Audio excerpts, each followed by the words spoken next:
देण्यापेक्षा तुम्ही स्वच्छता राखायला कंडिशन आहे, होत पाहिजे, झाली पाहिजे. दुसरं, 8 दिवस झाले तुम्ही सगळा कचरा किती घंटा लागेल त्याच्यात टाकायचं. आजारीमध्ये लोकांची त्या बाईची उतर घालताय तुम्ही, ते चौथ्या बाई होती बघितलं ना, मग तिथे उतर लावता तुम्ही. तिथे 7 आहे, मलेरियाची 7, डेंग्यूची 7 चालू आहे. लोकांच्या आरोग्याचा मागे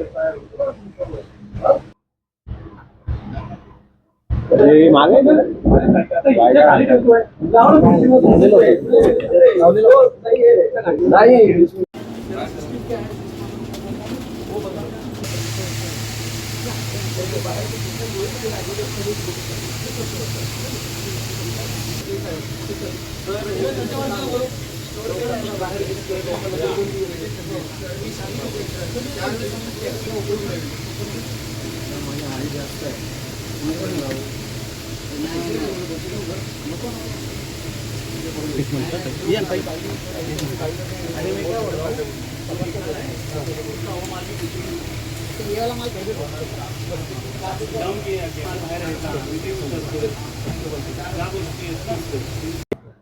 फर्स्ट कंडिशन ती आहे लावायला पाहिजे.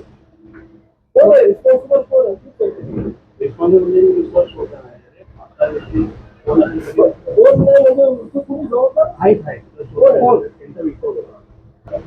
प्रॉपर्टी जाऊ दे. मॅनेजर कोण आहे बघणारा ते सुट्टीवरच आहे.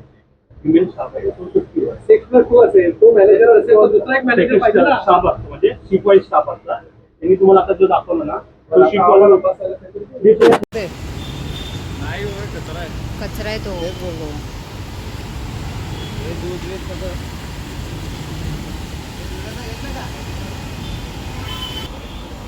काढलाय.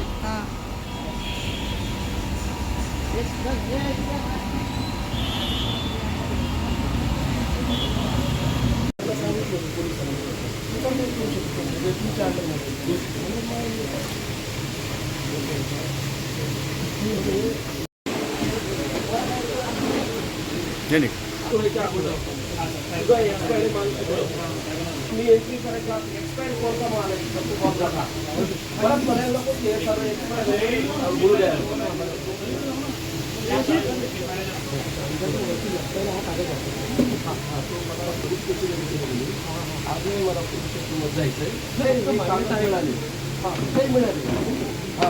पोलिसांनी ते सोडून दिलं. कागदाला आम्ही काही करू शकतो. साहेब, काय सांगाल एकंदरीत या परिसरात नौपडामध्ये कारवाई करण्यासाठी एफडी आले, तुम्ही देखील दखल घेण्यात आलेली आहे, काय तक्रार? स्विगी इन्स्टामार्ट नावाचं हे या ठिकाणी गोडाऊन आहे. Shivanand society, MG road, Naupada या ठिकाणी गेली वर्षभर हे स्टोअर या ठिकाणी चालू आहे. स्थानिक सोसायटीमधील नागरिकांच्या तक्रारी आल्या होत्या की या ठिकाणी सोसायटीच्या आवारामध्ये स्वच्छता ठेवली जात नाहीये आणि आपण बघितलंय की एक्सपायर झालेल्या दुधाच्या पिशव्या आहेत, बॉक्स आहेत आणि घाण वास सोसायटीमध्ये पसरलेला आहे. मलेरियाची साथ चालू आहे, डेंग्यूची साथ चालू आहे. या ठिकाणी 11 वाजता आल्यानंतर स्वच्छता निरीक्षक आले होते, त्यांना अरेरावी करण्यात आली की हे या प्रिमाइसमध्ये तुम्ही येऊ शकत नाही, इथे आम्ही स्वच्छता ठेवतो. त्यांना त्या ठिकाणी अरेराव केल्यानंतर त्यांनी मला फोन केला. या ठिकाणी प्रत्यक्ष घटनास्थळी आल्यानंतर त्यांच्या स्टोअरमध्ये एक्सपायरी झालेल्या काही वस्तू भेटलेल्या आहेत. FDIचे अधिकारी गायकवाड साहेब या ठिकाणी आलाय, त्यांनी पंचनामा केलेला आहे. ज्या काही कंडिशन या इंस्टा डीमार्टला पाहिजेत त्या कंडिशनचं पालन या ठिकाणी केलेलं नाहीये. आणि त्यामुळे आता त्यांनी हे सर्व कंडिशनचं पालन केल्यानंतरच हे शॉप चालू करण्यात यावं असं त्यांनी सांगितलेलं आहे आणि आता शॉप सील करण्याची कारवाई चालू आहे. नक्कीच काय वाटतं, अशा ज्या घटना घडतात कुठे दखल घेणं गरजेचं आहे? FDIने तुम्ही या संदर्भात तक्रार स्वतः तुकाराम मुंडे यांना केली आहे का? FDIच्या वरिष्ठांना सकाळी या ठिकाणी अस्वच्छता दिसल्यानंतर FDIचे अधिकारी आहेत, गायकवाड साहेब असतील, तुकाराम मुंडे साहेब असतील, त्यांना आपण मेल पाठवलेला आहे, त्यांना फोटो पाठवलेले आहेत. आमची एकच अपेक्षा आहे की आपण सर्वसामान्य नागरिकांना या डीमार्टमधनं अन्न सप्लाय करतो, मग दूध असेल, त्या ठिकाणी खाद्यवस्तू असतील, हे ज्या भागातनं ज्या गोडाऊनमधनं सप्लाय करतो तो भाग हा स्वच्छता असली पाहिजे. त्या ठिकाणी स्वच्छतेचं पालन करायला पाहिजे. आपण बघितलं त्या ठिकाणी जे कर्मचारी आहेत त्यांची वर्षातनं 6 महिन्यातनं मेडिकल व्हायला पाहिजे.